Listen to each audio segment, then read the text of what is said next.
Yo'l belgilari bo'yicha viktorina. Har bir savoldan keyin 3 soniya vaqt beriladi to'g'ri javob topish kerak. Qani ketdik. Xo'p, birinchi savol. Quyidagi belgilardan qaysi biri yo'l bering belgisi hisoblanadi? Va to'g'ri javob. Ikkinchi savol. Quyidagi belgilardan qaysi biri piyodalar yo'lkasi hisoblanadi? Vaqt ketdi. Va to'g'ri javob. Uchinchi savol. Quyidagi belgilardan qaysi biri avtomobillar uchun mo'ljallangan yo'l hisoblanadi? Vaqt ketdi.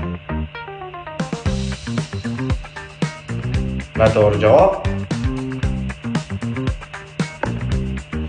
To'rtinchi savol.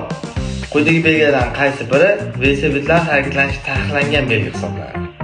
Vaqt ketdi. Va to'g'ri javob.